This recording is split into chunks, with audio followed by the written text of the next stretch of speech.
विद्यार्थियों, मैं प्रियंका वर्मा आज के लेक्चर में आप सभी का स्वागत करती हूँ।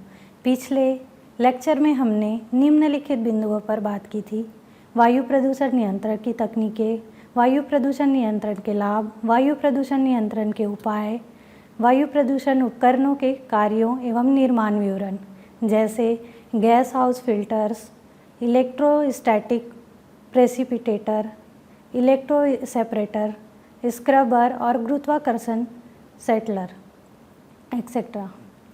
आज हम एक अत्यंत महत्वपूर्ण और समसामयिक विषय पर चर्चा करने जा रहे हैं। हमारा आज का विषय है वायु प्रदूषण नियंत्रण उपकरण। जैसे कि आप सभी जानते हैं, वायु प्रदूषण आज के समय की एक गंभीर समस्या है और इसे नियंत्रित करना अत्यंत आवश्यक हो गया है। यह टॉपिक क्यों महत्वपूर्ण है, यह समझना आवश्यक है। वायु प्रदूषण हमारे स्वास्थ्य, पर्यावरण और पूरे पारिस्थितिक तंत्र पर बुरा प्रभाव डालता है। इस प्रदूषण को नियंत्रण करने के लिए विभिन्न उपकरणों का उपयोग किया जाता है जो हमारे जीवन को सुरक्षित और स्वस्थ बनाने में महत्वपूर्ण भूमिका निभाते हैं। आपने पिछले पार्ट में वायु प्रदूषण और इसके कारणों के बारे में पढ़ा है। आज हम जानेंगे कि इस प्रदूषणों को नियंत्रण करने के लिए कौन कौन से उपकरण और तकनीकें उपलब्ध हैं। क्या आपने कभी सोचा है कि कारखानों से निकलने वाले धुएं को कैसे नियंत्रित किया जाता है, या हमारे घरों और कार्यालयों में हवा को स्वच्छ कैसे रखा जाता है? आज हम इन सवालों के जवाब जानने की कोशिश करेंगे। आज हम वायु प्रदूषण नियंत्रण उपकरणों, गैस उत्सर्जनों का नियंत्रण तथा वायु प्रदूषकों का विश्लेषण के विषय में चर्चा करेंगे। तो चलिए, सबसे पहले हम वायु प्रदूषण नियंत्रण के कुछ प्रमुख उपकरणों के बारे में जानते हैं, जैसे कि सक्रिय carbon adsorber, selective कैटेलिक reduction, thermal oxidiser, biofilters, flue gas desulphurisation, venturi scrubber इत्यादि। सर्वप्रथम सक्रिय कार्बन एड्जॉर्बर। परिचय: वायु प्रदूषण नियंत्रण के लिए सक्रिय कार्बन एड्जॉर्बर का उपयोग व्यापक रूप से किया जाता है। यह उपकरण वायु में मौजूद विभिन्न प्रकार के प्रदूषकों जैसे कार्बन रसायन गैसें और धूल के कणों को प्रभावी ढंग से हटाने में सक्षम है। इस लेख में हमने सक्रिय कार्बन एड्जॉर्बर के कार्य और नियंत्रण के विवरण पर चर्चा करेंगे। कार्य सिद्धांत: सक्रिय कार्बन एड्जॉर्बर का कार्य सिद्धांत एडॉप्शन प्रक्रिया पर आधारित है। इसमें दूषित वायु को सक्रिय कार्बन के माध्यम से पास किया जाता है, जिससे प्रदूषक तत्व कार्बन की सतह से चिपक जाते हैं। यह प्रक्रिया निम्नलिखित चरणों पर होती है। पहला है वायु का प्रवेश। दूषित वायु एड्जॉर्बर के इनलेट से प्रवेश करती है। दूसरा है एड्जॉर्प्शन प्रक्रिया। वायु सक्रिय कार्बन की परतों के माध्यम से गुजरती है। सक्रिय कार्बन की सतह पर छोटे छोटे छिद्र होते हैं जो प्रदूषकों को पकड़ लेते हैं। तीसरा है शुद्ध वायु का निकास। प्रदूषकों से मुक्त वायु एड्जॉर्बर के आउटलेट से बाहर निकलती है। निर्माण विवरण: पहला है सक्रिय कार्बन का चयन। सक्रिय कार्बन विभिन्न स्रोतों से प्राप्त किया जा सकता है, जैसे नारियल के छिलके, लकड़ी और कोयला। इसे उच्च तापमान पर प्रोसेस किया जाता है, जिससे इसकी सतह पर अधिक छिद्र बन जाते हैं। प्रदूषकों के प्रकार और मात्रा के अनुसार उपयुक्त सक्रिय कार्बन का चयन किया जाता है। दूसरा है एड्जॉर्बर टैंक का निर्माण। एड्जॉर्बर टैंक एक मजबूत बर्तन होता है जो स्टेनलेस स्टील, फाइबर ग्लास या प्लास्टिक से बना होता है। इसे संरक्षण प्रतिरोधी कोटिंग से कोट किया जाता है। टैंक के अंदर बफल प्लेट्स या डिस्ट्रीब्यूशन सिस्टम होते हैं जो वायु प्रवाह को समान रूप से वितरित करते हैं। तीसरा है सक्रिय कार्बन की परतें। सक्रिय कार्बन को टैंक के अंदर परतों में भरा जाता है। इन परतों की मोटाई और मात्रा इस बात पर निर्भर करती है कि कितनी दूषित तत्व हटाना है और कितनी मात्रा में शुद्ध वायु प्राप्त करनी है।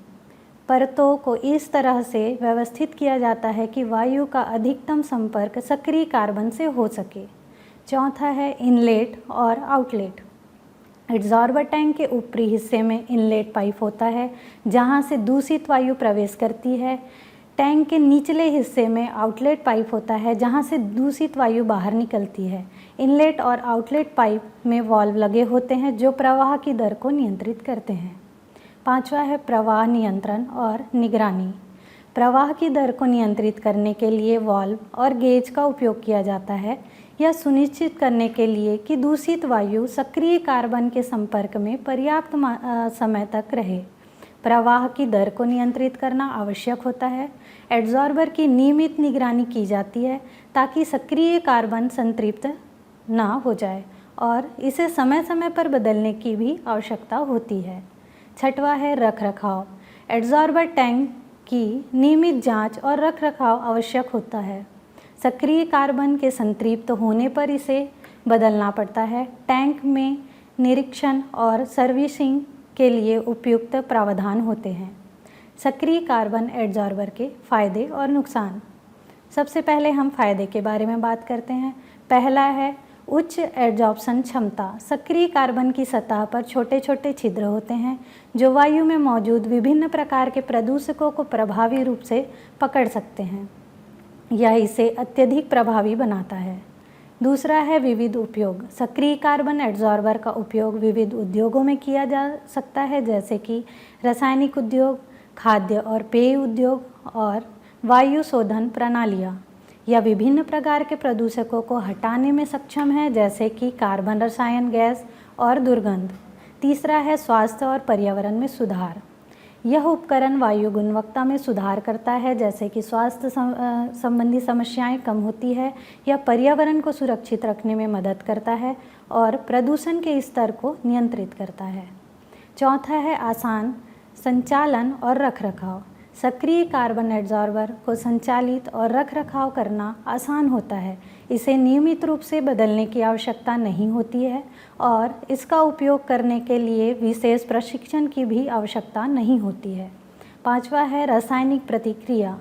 सक्रिय कार्बन कई रासायनिक प्रतिक्रियाओं के माध्यम से प्रदूषकों को निष्क्रिय कर सकता है, जिससे यह और भी अधिक प्रभावी बनता है। नुकसान। पहला है सक्रिय कार्बन की संतृप्ति। सक्रिय कार्बन समय के साथ संतृप्त हो जाता है, जिसका अर्थ है कि यह अधिक प्रदूषकों को पकड़ने में सक्षम नहीं रहता है। इसे नियमित रूप से बदलने की आवश्यकता होती है, जिससे समय और खर्च बढ़ सकते हैं। दूसरा है उच्च प्रारंभिक लागत। सक्रिय कार्बन एड्सॉर्बर की स्थापना और सक्रिय कार्बन की प्रारंभिक लागत अधिक हो सकती है। हालांकि लंबे समय में इसके फायदे इसे एक अच्छे निवेश बनाते हैं। तीसरा है विशिष्ट प्रदूषकों के लिए प्रभावी नहीं। कुछ विशिष्ट प्रकार के प्रदूषकों को हटाने में सक्रिय कार्बन प्रभावी नहीं हो सकता है। इसके लिए अन्य प्रकार के शोधन तकनीकों की आवश्यकता हो सकती है। चौथा है रखरखाव की आवश्यकता। सक्रिय कार्बन एड्सॉर्बर को नियमित रखरखाव की आवश्यकता होती है। संतृप्त के स्तर की निगरानी करनी पड़ती है और इसे समय समय पर बदलना पड़ता है। पांचवा है पर्यावरणीय प्रभाव। संतृप्त सक्रिय कार्बन को निपटाने का सही तरीका ढूंढना महत्वपूर्ण है। अगर इसे सही तरीके से निपटाया नहीं जाता है तो यह पर्यावरण को नुकसान पहुंचा सकता है। अब हम बात करते हैं इसके निष्कर्ष की। सक्रिय कार्बन एड्सॉर्बर वायु प्रदूषण नियंत्रण के लिए एक प्रभावी उपकरण है। इसके कई फायदे हैं, जैसे उच्च एडॉप्शन क्षमता, विविध उपयोग, स्वास्थ्य और पर्यावरण में सुधार और आसान संचालन। हालांकि इसके कुछ नुकसान भी हैं, जैसे सक्रिय कार्बन की संतृप्ति, उच्च प्रारंभिक लागत और नियमित रखरखाव की आवश्यकता। इन उपकरणों का सही उपयोग और रखरखाव करने से इसके फायदों को अधिकतम किया जा सकता है और वायु प्रदूषण को प्रभावी रूप से नियंत्रित किया जा सकता है। सक्रिय कार्बन एड्सॉर्प्शन के अनुप्रयोग। सक्रिय कार्बन एड्सॉर्बर विभिन्न उद्योगों और अनुप्रयोगों में वायु प्रदूषण को नियंत्रण करने के लिए व्यापक रूप से उपयोग किया जाता है। इसकी उच्च एडॉप्शन क्षमता और विविध उपयोग इसे विभिन्न प्रकार के प्रदूषकों को हटाने में अत्यधिक प्रभावी बनाते हैं। यहाँ सक्रिय कार्बन एडॉप्शन के प्रमुख अनुप्रयोगों की चर्चा की गई है। सर्वप्रथम औद्योगिक उत्सर्जन नियंत्रण। इसे 3 भागों में विभाजित करते हैं। पहला है रासायनिक उद्योग। रासायनिक उत्पादन प्रक्रिया के दौरान उत्सर्जित हानिकारक गैसों और वाष्पशील कार्बनिक यौगिकों VOCs को हटाने के लिए किया जाता है। सेकंड है फार्मास्यूटिक उद्योग। दवाइयों के निर्माण के दौरान उत्पन्न होने वाले हानिकारक गैसों और गंधों को नियंत्रित करने के लिए इसका उपयोग किया जाता है। तीसरा है पेट्रोकेमिकल उद्योग। तेल और गैस शोधन प्रक्रियाओं में उत्पन्न होने वाले प्रदूषकों को हटाने के लिए इसका प्रयोग किया जाता है। दूसरा है खाद्य और पेय उद्योग। गंध नियंत्रण। खाद्य प्रसंस्करण इकाइयों में उत्पन्न होने वाली अवांछित गंधों को हटाने के लिए इसे इस्तेमाल में लाया जाता है। गैस शोधन। खाद्य प्रसंस्करण के दौरान उत्पन्न होने वाले हानिकारक गैसों और वाष्पशील कार्बनिक यौगिकों को नियंत्रित करने के लिए भी इसे उपयोग में लाया जाता है। तीसरा है वायु शोधन प्रणालियाँ। घरेलू वायु शोधन घरेलू एयर प्यूरीफायर में उपयोग किया जाता है ताकि घर के अंदर वायु की गुणवत्ता में सुधार हो सके। वाणिज्यिक वायु शोधन कार्यालयों, अस्पतालों और शॉपिंग मॉल्स में वायु शोधन प्रणालियों में उपयोग किया जाता है ताकि एक स्वस्थ वातावरण बनाया जा सके। पेंट और कोटिंग अनुप्रयोगों के दौरान उत्पन्न होने वाले वाष्पशील कार्बनिक यौगिकों और हानिकारक गैसों को हटाने के लिए उपयोग किया जाता है। पांचवा है कचरा प्रबंधन और रिसाइकलिंग उद्योग। गंध नियंत्रण। कचरा निपटान स्थानों और रिसाइकलिंग संयंत्रों में उत्पन्न होने वाली दुर्गंध को नियंत्रित करने के लिए इसका उपयोग किया जाता है। प्रदूषक शोधन रिसाइकलिंग प्रक्रियाओं के दौरान उत्पन्न होने वाले हानिकारक गैसों और धूल कणों को हटाने के लिए भी इसका उपयोग किया जाता है। छठवां है नवीकरणीय ऊर्जा उद्योग। बायोगैस शोधन बायोगैस उत्पादन प्रक्रियाओं के दौरान उत्पन्न होने वाले हानिकारक गैसों को हटाने के लिए, जिससे बायोगैस की गुणवत्ता में सुधार हो सके। हाइड्रोजन उत्पादन और शोधन प्रक्रियाओं के दौरान उत्पन्न होने वाले प्रदूषकों को हटाने के लिए उपयोग किया जाता है। सातवां है स्वास्थ्य और सुरक्षा अनुप्रयोग। प्रयोगशाला सुरक्षा प्रयोगशालाओं में उत्पन्न होने वाले हानिकारक गैसों और रसायनों को नियंत्रित करने के लिए किया जाता है। व्यक्तिगत सुरक्षा उपकरण मास्क और रेस्पिरेटर में उपयोग किया जाता है ताकि हानिकारक गैसों और धूल के कणों से सुरक्षा प्रदान की जा सके। आठवां है पर्यावरण संरक्षण।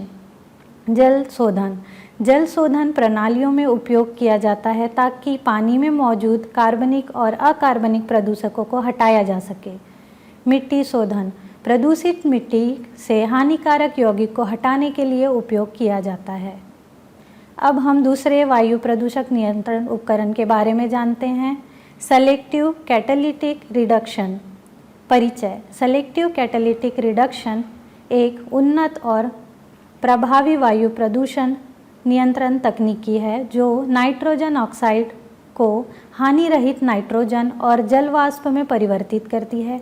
यह प्रक्रिया अमोनिया या यूरिया का उपयोग करती है और एक विशेष उत्प्रेरक की उपस्थिति में होता है। एससीआर तकनीकी प्रमुखतः औद्योगिक संयंत्रों, बिजली संयंत्रों और डीजल इंजन में नाइट्रोजन ऑक्साइड उत्सर्जन को नियंत्रित करने के लिए उपयोग की जाती है। कार्य सिद्धांत। एससीआर तकनीक का कार्य सिद्धांत नाइट्रोजन ऑक्साइड गैसों को रेड्यूस करने और उन्हें हानि रहित गैसों में बदलने पर आधारित है। यह प्रक्रिया निम्नलिखित चरणों में होती है, जैसे कि पहला अमोनिया का इंजेक्शन। दूषित गैस धारा में अमोनिया या यूरिया इंजेक्ट किया जाता है। यूरिया का उपयोग करने पर यह पहले अमोनिया में परिवर्तित होता है। दूसरा है मिश्रण। अमोनिया और नाइट्रोजन ऑक्साइड गैसों को अच्छे से मिश्रित किया जाता है ताकि रिएक्शन के लिए आवश्यकता समरूपता प्राप्त हो सके। तीसरा है कैटलिस्ट के माध्यम से प्रवाह। मिश्रित गैस धारा कैटलिस्ट के माध्यम से प्रवाहित की जाती है। कैटलिस्ट आमतौर पर टाइटेनियम डाइऑक्साइड, वैनेडियम पेट्राऑक्साइड और टंगस्टन ट्राइऑक्साइड से बना होता है। चौथा है रासायनिक प्रतिक्रिया। कैटलिस्ट की सतह पर नाइट्रोजन ऑक्साइड और अमोनिया के बीच रासायनिक प्रतिक्रियाएं होती है, जिससे नाइट्रोजन ऑक्साइड नाइट्रोजन और जल वाष्प में परिवर्तित होते हैं। पांचवा है शुद्ध गैस का उत्सर्जन। शुद्ध और हानि रहित गैस नाइट्रोजन और जल वाष्प कैटलिस्ट से बाहर निकलती है और वातावरण में उत्सर्जित होती है। SCR रासायनिक प्रतिक्रियाएं कुछ इस अनुसार है। SCR के फायदे, पहला है उच्च नाइट्रोजन ऑक्साइड हटाने की क्षमता। SCR प्रणाली 90% से अधिक नाइट्रोजन ऑक्साइड को हटाने में सक्षम होता है, जिससे यह अत्यधिक प्रभावी बनती है। दूसरा है प्रभावी और स्थिर। SCR प्रणाली विभिन्न ऑपरेटिंग स्थितियों में प्रभावी और स्थिर रूप से काम करती है। तीसरा है लचीला डिज़ाइन। यह प्रणालियाँ विभिन्न प्रकार के ईंधन और ऑपरेटिंग स्थितियों के साथ अनुकूलनीय होती है। चौथा है पर्यावरणीय लाभ। नाइट्रोजन ऑक्साइड उत्सर्जन में कमी से अम्लीय वर्षा और स्वास्थ्य समस्याओं को कम करने में मदद मिलती है। SCR के नुकसान, पहला है उच्च प्रारंभिक लागत। SCR प्रणाली की स्थापना और उपकरणों की लागत अधिक हो सकती है। दूसरा है रखरखाव। प्रणाली को प्रभावी बनाए रखने के लिए नियमित रखरखाव की आवश्यकता होती है। तीसरा है अमोनिया स्लीप। कभी कभी अमोनिया का एक हिस्सा नाइट्रोजन ऑक्साइड के साथ प्रतिक्रिया नहीं कर पाता है, जिससे अमोनिया स्लीप हो सकता है और यह स्वयं एक प्रदूषक बन सकता है। चौथा है सक्रिय कैटलिस्ट। कैटलिस्ट समय के साथ निष्क्रिय हो सकते हैं और उन्हें बदलने की आवश्यकता होती है। SCR के अनुप्रयोग, सिलेक्टिव कैटलिस्ट रिडक्शन तकनीक का उपयोग विभिन्न उद्योगों में नाइट्रोजन ऑक्साइड उत्सर्जन को नियंत्रित करने के लिए किया जाता है। यहाँ SCR के प्रमुख अनुप्रयोगों की चर्चा की गई है, जैसे कि बिजली संयंत्र, कोयला आधारित बिजली संयंत्र। कोयला जलाने से उत्पन्न होने वाले नाइट्रोजन ऑक्साइड उत्सर्जन को कम करने के लिए SCR का उपयोग किया जाता है। तेल और गैस से चलने वाले बिजली संयंत्र, इन संयंत्रों में भी SCR का उपयोग नाइट्रोजन ऑक्साइड को नियंत्रित करने के लिए किया जाता है, जिससे वायु गुणवत्ता में सुधार होती है। दूसरा है औद्योगिक बॉयलर और भट्टियाँ। रासायनिक उद्योग, रासायनिक उत्पादन प्रतिक्रियाओं में नाइट्रोजन ऑक्साइड उत्सर्जन को नियंत्रित करने के लिए SCR का उपयोग किया जाता है। पेट्रोकेमिकल संयंत्र, पेट्रोकेमिकल उत्पादन और शोधन प्रतिक्रियाओं में उत्पन्न होने वाले नाइट्रोजन ऑक्साइड को कम करने के लिए किया जाता है। खाद्य प्रसंस्करण इकाइयाँ, खाद्य प्रसंस्करण के दौरान उत्पन्न होने वाले नाइट्रोजन ऑक्साइड को नियंत्रित करने के लिए SCR का उपयोग किया जाता है। तीसरा है डीजल इंजन। भारी वाहन जैसे ट्रकों, बसों और अन्य भारी वाहनों में नाइट्रोजन ऑक्साइड उत्सर्जन को नियंत्रित करने के लिए SCR तकनीकी का उपयोग किया जाता है। समुद्री जहाज, समुद्री जहाज़ों के इंजन में नाइट्रोजन ऑक्साइड उत्सर्जन को कम करने के लिए SCR का उपयोग किया जाता है।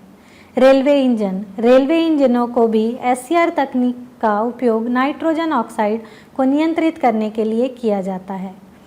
चौथा है कचरे से ऊर्जा संयंत्र। कचरे से ऊर्जा उत्पादन, कचरे को जलाने से उत्पन्न होने वाले नाइट्रोजन ऑक्साइड उत्सर्जन को नियंत्रित करने के लिए SCR का उपयोग किया जाता है, जिससे पर्यावरणीय प्रदूषण को कम किया जा सकता है। पांचवा है सीमेंट उद्योग। भट्टियाँ, सीमेंट उत्पादन में उपयोग होने वाली भट्टियों से उत्पन्न नाइट्रोजन ऑक्साइड को नियंत्रित करने के लिए SCR का उपयोग किया जाता है। छठवा है लोहा और इस्पात उद्योग।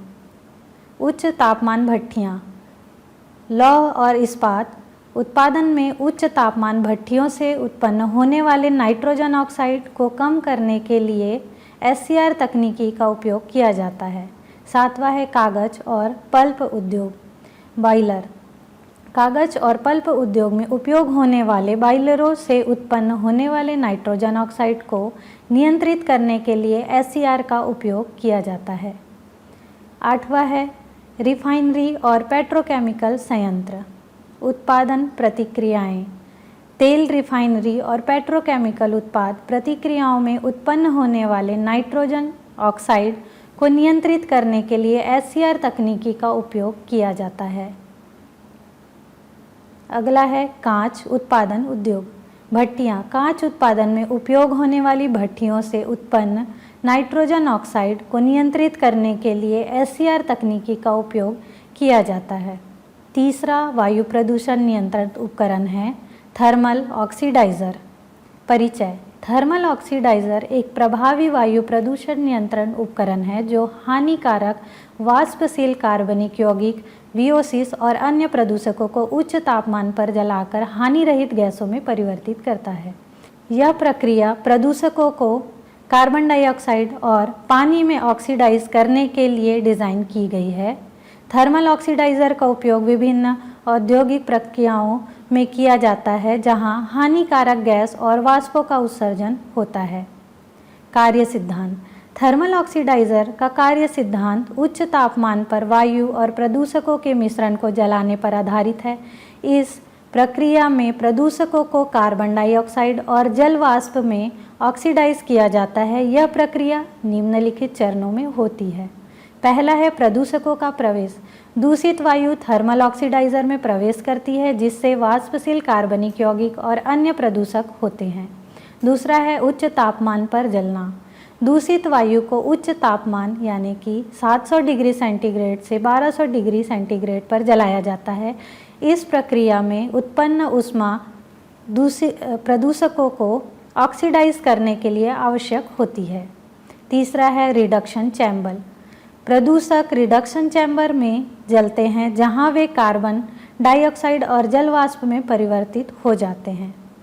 चौथा है शुद्ध गैस का उत्सर्जन। शुद्ध और हानि रहित गैस रिडक्शन चैम्बर से बाहर निकलती है और वातावरण में उत्सर्जित होती है। थर्मल ऑक्सीडाइज़र के प्रकार। Direct flame thermal oxidiser. इस प्रकार के थर्मल ऑक्सीडाइज़र में दूषित वायु सीधे एक ओपन फ्लेम के संपर्क में आती है जिससे प्रदूषकों का दहन होता है। दूसरा है रिक्यूपरेटिव थर्मल ऑक्सीडाइज़र। इसमें ऊष्मा पुनर्प्राप्ति इकाई होती है जो दूषित वायु के जलने से उत्पन्न ऊष्मा का पुनः उपयोग करती है जिससे ईंधन की खपत कम होती है। तीसरा है रीजनरेटिव थर्मल ऑक्सीडाइज़र। इस प्रकार के थर्मल ऑक्सीडाइज़र में 2 या अधिक रिएक्शन चैम्बर होते हैं जो बारी बारी से ऊष्मा को संग्रहित और छोड़ते हैं जिससे ऊर्जा दक्षता में सुधार होता है। थर्मल ऑक्सीडाइज़र के फायदे। पहला है उच्च दक्षता। थर्मल ऑक्सीडाइज़र 99% से अधिक वाष्पशील कार्बनिक यौगिकों और अन्य प्रदूषकों को नष्ट करने में सक्षम होते हैं। दूसरा है लचीलापन।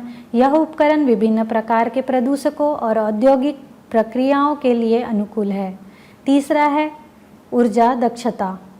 रिक्यूपरेटिव और रीजनरेटिव प्रकार के थर्मल ऑक्सीडाइज़र ऊर्जा दक्षता में सुधार करते हैं और ईंधन की खपत को कम करते हैं। चौथा है कम रखरखाव। थर्मल ऑक्सीडाइज़र का डिज़ाइन सरल और स्थायी होता है जिससे इन्हें संचालित और बनाए रखना आसान होता है। थर्मल ऑक्सीडाइज़र के नुकसान। पहला है उच्च प्रारंभिक लागत। थर्मल ऑक्सीडाइज़र की स्थापना और उपकरणों की प्रारंभिक लागत अधिक हो सकती है। दूसरा है ऊर्जा खपत। ऊष्मा उत्पादन के लिए उच्च ऊर्जा की आवश्यकता होती है जिससे संचालन लागत बढ़ सकती है। तीसरा है उत्सर्जन। यदि प्रक्रिया ठीक से नियंत्रित नहीं की जाती तो कुछ अधजले प्रदूषक उत्सर्जित हो सकते हैं। थर्मल ऑक्सीडाइज़र के अनुप्रयोग। पहला है रासायनिक और पेट्रोकेमिकल उद्योग। उत्पादन प्रक्रियाओं में उत्पन्न होने वाले वाष्पशील कार्बनिक यौगिकों को नियंत्रित करने के लिए इसका उपयोग किया जाता है। दूसरा फार्मास्यूटिक उद्योग। दवाइयों के निर्माण के दौरान उत्पन्न होने वाले हानिकारक गैसों और वाष्पों को नियंत्रित करने के लिए उपयोग में लाया जाता है। तीसरा है पेंट और कोटिंग उद्योग। पेंट और कोटिंग अनुप्रयोगों के दौरान उत्पन्न होने वाले VOCs को हटाने के लिए इसका उपयोग किया जाता है। चौथा है खाद्य प्रसंस्करण। खाद्य प्रसंस्करण इकाइयों से उत्पन्न होने वाले अवांछित गैसों और दुर्गंध को नियंत्रित करने के लिए इस्तेमाल किया जाता है। पांचवा है कचरा से ऊर्जा संयंत्र। कचरे से ऊर्जा उत्पादन के दौरान उत्पन्न होने वाले हानिकारक गैसों को नियंत्रित करने के लिए इसका उपयोग किया जाता है। चौथा वायु प्रदूषक नियंत्रण उपकरण है बायोफिल्टर्स। परिचय। बायोफिल्टर्स वायु प्रदूषण नियंत्रण के लिए एक प्राकृतिक और पर्यावरण अनुकूल तकनीक है जो जैविक प्रक्रियाओं का उपयोग करके वाष्पशील कार्बनिक यौगिक VOCs और अन्य प्रदूषकों को हटाती है। यह प्रणाली माइक्रोबियल बायोमास का उपयोग करती है जो प्रदूषकों को जैविक रूप से अपघटित करती है। बायोफिल्टर्स का उपयोग मुख्यतः औद्योगिक इकाइयों, खाद्य प्रसंस्करण संयंत्रों और अन्य प्रदूषक उत्पन्न करने वाले स्रोतों में किया जाता है। कार्य सिद्धांत। बायोफिल्टर का कार्य सिद्धांत सूक्ष्म जीवों द्वारा प्रदूषकों के जैविक अपघटन पर आधारित है। यह प्रक्रिया निम्नलिखित चरणों पर होती है। पहला है प्रदूषक गैस का प्रवेश। प्रवेश द्वार के माध्यम से दूषित वायु बायोफिल्टर के भीतर प्रवेश करती है। दूसरा है प्रदूषक गैस का संपर्क। दूषित वायु बायोफिल्टर के माध्यम से गुजरती है जिससे जीवाणुओं से युक्त जैविक सामग्रियां होती है। तीसरा है जैविक अपघटन।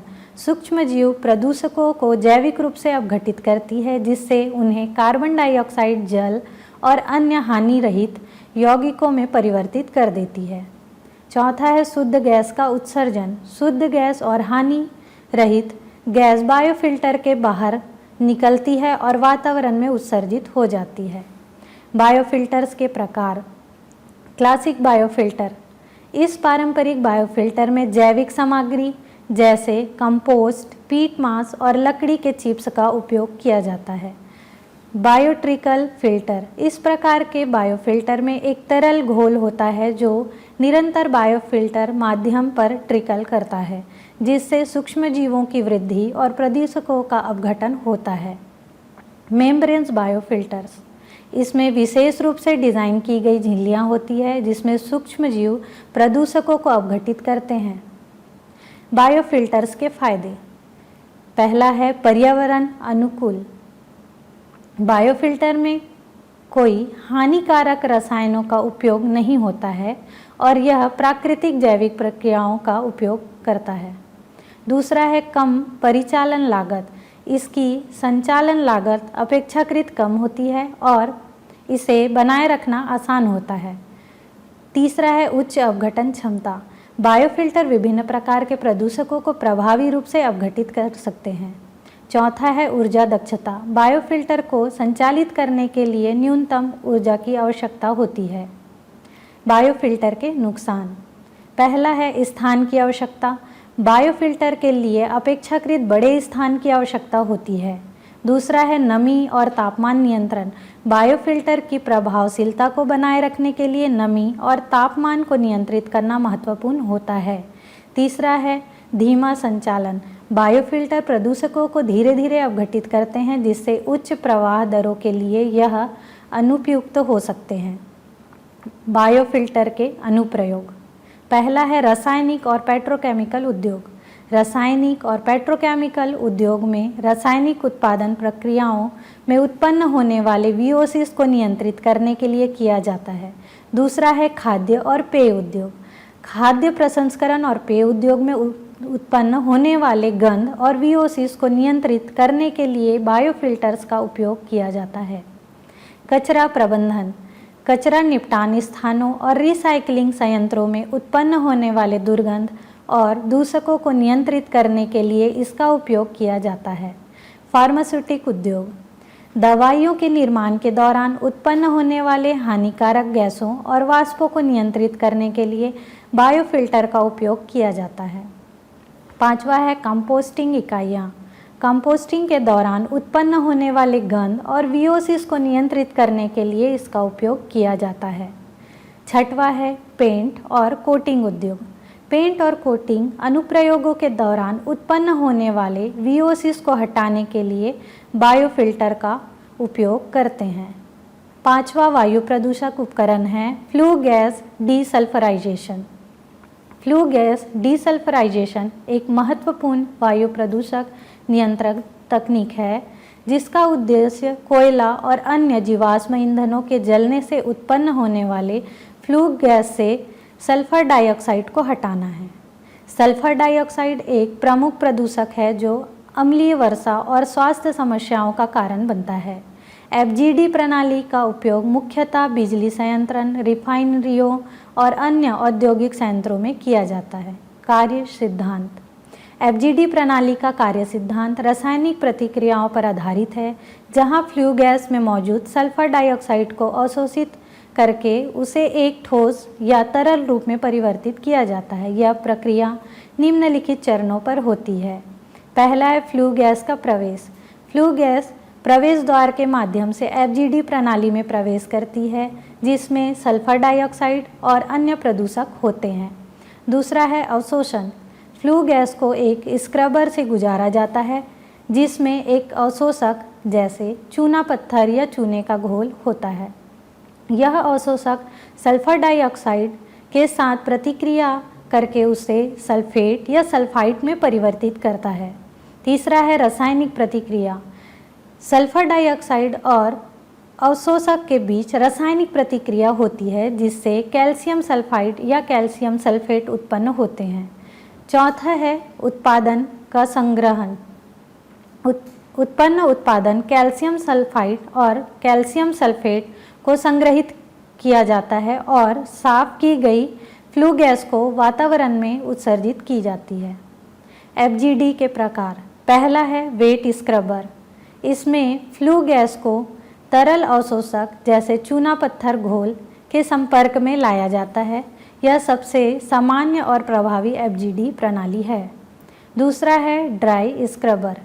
इसमें फ्लू गैस को सूखे अवशोषक जैसे चूने का पाउडर के संपर्क में लाया जाता है। यह विधि तरल अपशिष्ट उत्पन्न नहीं करती है। Semi dry scrubber.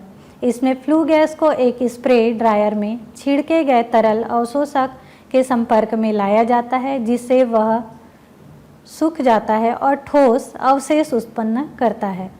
एफजीडी के फायदे। पहला है उच्च सल्फर डाइऑक्साइड हटाने की क्षमता। एफजीडी प्रणाली 90% से अधिक सल्फर डाइऑक्साइड को हटाने में सक्षम होती है, जिससे यह अत्यधिक प्रभावी बनती है। दूसरा है विविध अनुप्रयोग। यह प्रणाली विभिन्न प्रकार के ईंधनों और औद्योगिक प्रक्रियाओं के लिए अनुकूल है। तीसरा है पर्यावरणीय लाभ। सल्फर डाइऑक्साइड उत्सर्जन में कमी से अम्लीय वर्षा और स्वास्थ्य समस्याओं को कम करने में मदद मिलती है। चौथा है उत्पादों का पुनः उपयोग। उत्पन्न उत्पाद जैसे जिप्सम का पुनः उपयोग निर्माण सामग्री के रूप में किया जा सकता है। एफजीडी के नुकसान। पहला है उच्च प्रारंभिक लागत। एफजीडी प्रणाली की स्थापना और उपकरणों की लागत अधिक हो सकती है। दूसरा है रखरखाव। प्रणाली को प्रभावी बनाए रखने के लिए नियमित रखरखाव की आवश्यकता होती है। तीसरा है अवशेष प्रबंधन। उत्पन्न ठोस या तरल अवशेषों का सही ढंग से प्रबंधन आवश्यक होता है। चौथा है ऊर्जा खपत। एफजीडी प्रणाली की ऊर्जा खपत भी अधिक हो सकती है, जिससे संचालन लागत बढ़ सकती है। एफजीडी के अनुप्रयोग। पहला है बिजली संयंत्र। कोयला, तेल और गैस से चलने वाले बिजली संयंत्रों को सल्फर डाइऑक्साइड उत्सर्जन को नियंत्रित करने के लिए किया जाता है। दूसरा है रिफाइनरी। तेल शोधन प्रक्रियाओं में उत्पन्न होने वाले सल्फर डाइऑक्साइड को कम करने के लिए इसका उपयोग किया जाता है। तीसरा है सीमेंट उद्योग। सीमेंट उत्पादन में उपयोग होने वाले भट्टियों से उत्पन्न सल्फर डाइऑक्साइड को नियंत्रित करने के लिए किया जाता है। चौथा है लौह और इस्पात उद्योग। लौह और इस्पात उत्पादन में उच्च तापमान भट्टियों से उत्पन्न होने वाले सल्फर डाइऑक्साइड को कम करने के लिए किया जाता है। पांचवा है कागज और पल्प उद्योग। कागज और पल्प उद्योग में उपयोग होने वाले बॉयलरों से उत्पन्न सल्फर डाइऑक्साइड को नियंत्रित करने के लिए किया जाता है। छठवां वायु प्रदूषक नियंत्रण उपकरण है वेंचुरी स्क्रबर। परिचय। वेंचुरी स्क्रबर एक प्रभावी वायु प्रदूषक नियंत्रक उपकरण है, जो गैसीय प्रदूषकों और ठोस कणों को वायु स्ट्रीम से हटा देता है। इस स्क्रबर में एक वेंचुरी ट्यूब का उपयोग होता है, जो एक सक्रिय जगह होता है जहां फ्लू गैस को उच्च गति से पास किया जाता है, जिससे प्रदूषक कणों को ठोस अवशोषक के संपर्क में लाया जाता है। वेंचुरी स्क्रबर का उपयोग मुख्यतः औद्योगिक प्रक्रियाओं जैसे बिजली संयंत्र, रिफाइनरियों और कचरा निपटान स्थानों में किया जाता है। कार्य सिद्धांत। वेंचुरी स्क्रबर का कार्य सिद्धांत निम्नलिखित चरणों में होता है। पहला है फ्लू गैस का प्रवेश। दूषित वायु वेंचुरी स्क्रबर के इनलेट से प्रवेश करती है। दूसरा है वेंचुरी ट्यूब में संपीड़न। फ्लू गैस को वेंचुरी ट्यूब से गुजारा जाता है, जहां ट्यूब की सक्रिय जगह में गैस की गति बहुत बढ़ जाती है और दबाव में कमी होती है। यह संपीड़न हवा की गति को तेज करता है और प्रभावी रूप से गैसों को ठोस अवशोषक के संपर्क में लाता है। तीसरा है स्क्रबिंग लिक्विड का छिड़काव। वेंचुरी ट्यूब के सक्रिय हिस्से में एक स्क्रबिंग लिक्विड जैसे पानी या विशेष रसायन को उच्च दाब से छिड़क दिया जाता है। यह स्क्रबिंग लिक्विड प्रदूषकों को घोलने या रिएक्ट करने के लिए डिज़ाइन किया गया होता है। चौथा है प्रदूषक कणों का अवशोषण। स्क्रबिंग लिक्विड प्रदूषकों का अवशोषण करता है और ये प्रदूषक स्क्रबिंग लिक्विड में घुलकर निस्तारित हो जाता है या कणों के रूप में अलग हो जाते हैं। पांचवा है शुद्ध गैस का उत्सर्जन। स्क्रबिंग लिक्विड से साफ की गई गैस वेंचुरी स्क्रबर से बाहर निकलती है, जबकि अवशोषित प्रदूषक स्क्रबिंग लिक्विड में रहते हैं। छठवा है स्क्रबिंग लिक्विड का पुनः उपयोग। स्क्रबिंग लिक्विड का पुनः उपयोग के लिए रिसाइकलिंग किया जाता है या इसे उचित तरीके से निपटाया जाता है। वेंचुरी स्क्रबर्स के फायदे। पहला है उच्च दक्षता। वेंचुरी स्क्रबर ठोस कणों और गैसीय प्रदूषकों को प्रभावी ढंग से हटाने में सक्षम होते हैं। लचीलापन। ये विभिन्न प्रकार के प्रदूषकों को नियंत्रित करने के लिए अनुकूलित किए जा सकते हैं, जैसे कण, गैसीय प्रदूषक और अम्लीय यौगिक। तीसरा है कम जगह की आवश्यकता। वेंचुरी स्क्रबर सामान्यतः छोटे आकार के होते हैं और यह कम जगह में फिट हो सकते हैं। चौथा है ऊर्जा दक्षता। स्क्रबिंग प्रक्रिया में ऊर्जा की खपत अपेक्षाकृत कम होता है। वेंचुरी स्क्रबर के नुकसान। पहला है उच्च प्रारंभिक लागत। वेंचुरी स्क्रबर्स की स्थापना की लागत उच्च हो सकती है, विशेष रूप से उच्च दक्षता वाले मॉडल्स के लिए। दूसरा है उच्च परिचालन लागत। स्क्रबिंग लिक्विड की खपत और रखरखाव की लागत बढ़ सकती है। तीसरा है स्क्रबिंग लिक्विड का प्रबंधन। स्क्रबिंग लिक्विड को ठीक से प्रबंधित और निपटाने की आवश्यकता होती है, जो एक अतिरिक्त चुनौती हो सकती है। चौथा है सर्विसिंग और रखरखाव। वेंचुरी स्क्रबर को नियमित रूप से साफ और रखरखाव की आवश्यकता होती है, जिससे संचालन में व्यवधान आ सकता है। वेंचुरी स्क्रबर के अनुप्रयोग। पहला है पावर प्लांट्स। फ्लू गैसों से धूल और गैसीय प्रदूषकों को हटाने के लिए इसका उपयोग करते हैं। दूसरा है रिफाइनरी। तेल शोधन प्रतिक्रियाओं से उत्पन्न गैसीय प्रदूषकों और कणों को हटाने के लिए उपयोग किया जाता है। तीसरा है कचरा निपटान। कचरे को जलाने के दौरान उत्पन्न धूल और गैसीय प्रदूषकों को नियंत्रित करने के लिए इसका उपयोग किया जाता है। धातु उद्योग। धातु गलाने और प्रसंस्करण के दौरान उत्पन्न धूल और गैसीय प्रदूषकों को हटाने के लिए उपयोग में लाया जाता है। पांचवा है कागज और पल्प उद्योग। कागज और पल्प उद्योग के दौरान उत्पन्न होने वाली धूल और गैसीय प्रदूषकों को नियंत्रित करने के लिए किया जाता है। छठवा है फार्मास्यूटिक उद्योग। दवा निर्माण के दौरान उत्पन्न होने वाले प्रदूषकों को नियंत्रित करने के लिए उपयोग में लाया जाता है। अब जब हमने वायु प्रदूषण नियंत्रण उपकरणों के बारे में विस्तार से चर्चा की है, तो चलिए अब हम एक और महत्वपूर्ण विषय की ओर बढ़ते हैं। हमारा अगला विषय है गैसीय उत्सर्जनों का नियंत्रण। जैसा कि आप जानते हैं कि विभिन्न उद्योगों, वाहनों और अन्य स्रोतों से अनेक प्रकार की गैसें उत्सर्जित होती है, जो वायुमंडल में मिलकर प्रदूषण का कारण बनती है। गैसीय उत्सर्जन को नियंत्रित करना क्यों महत्वपूर्ण है? यह विषय हमारे लिए पर्यावरण और स्वास्थ्य की दृष्टि में अत्यंत महत्वपूर्ण है, क्योंकि ये गैसें न केवल हमारे स्वास्थ्य को प्रभावित करती है, बल्कि जलवायु परिवर्तन में भी महत्वपूर्ण भूमिका निभाती है।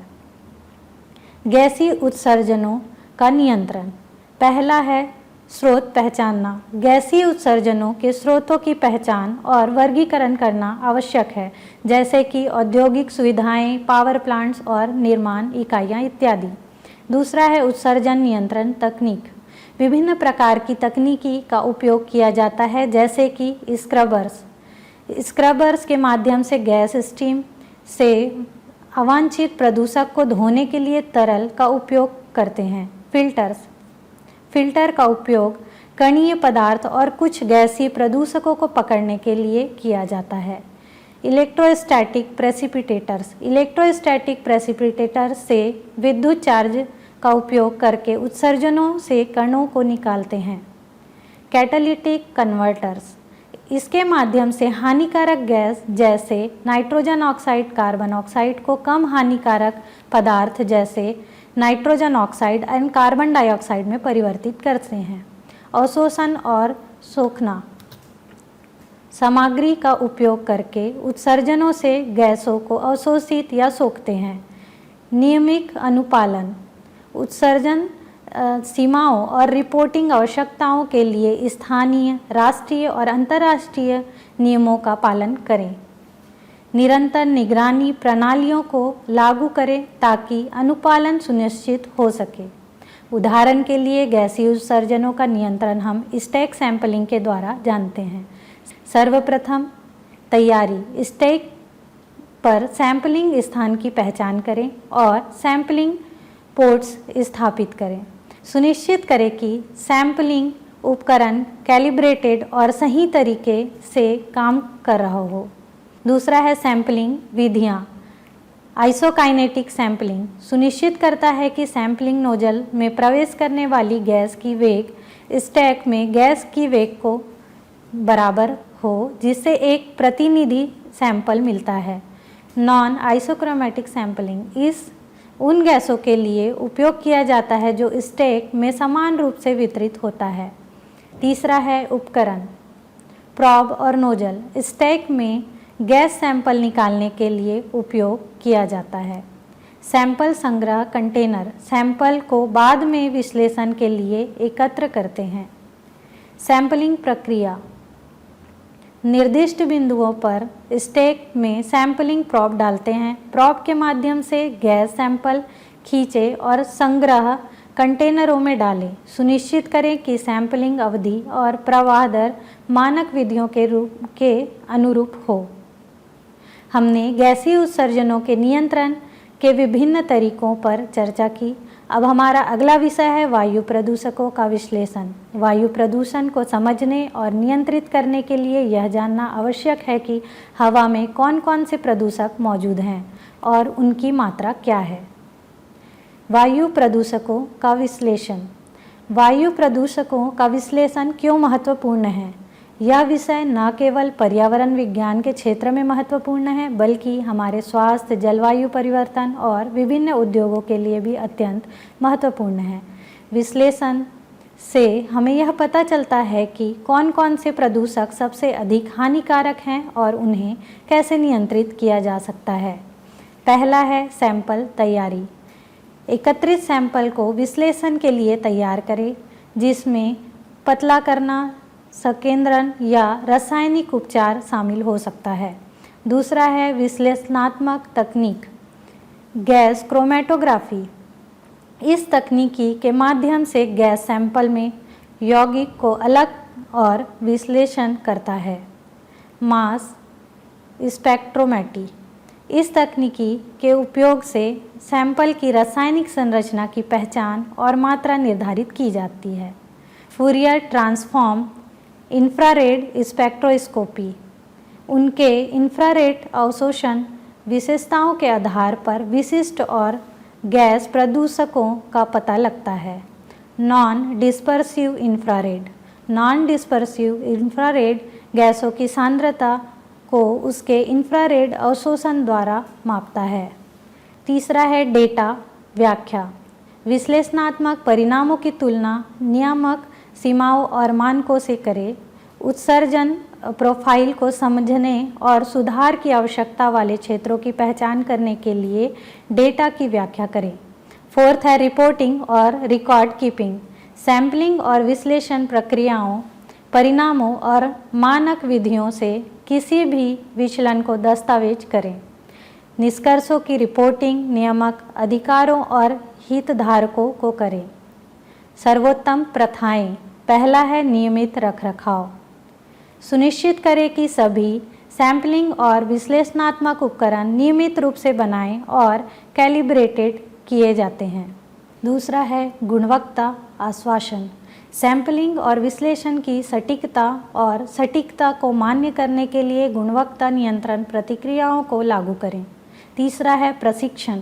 सैम्पलिंग और विश्लेषण में शामिल कर्मियों के लिए प्रशिक्षण प्रदान करें ताकि प्रोटोकॉल और सुरक्षा मानकों का पालन सुनिश्चित हो सके।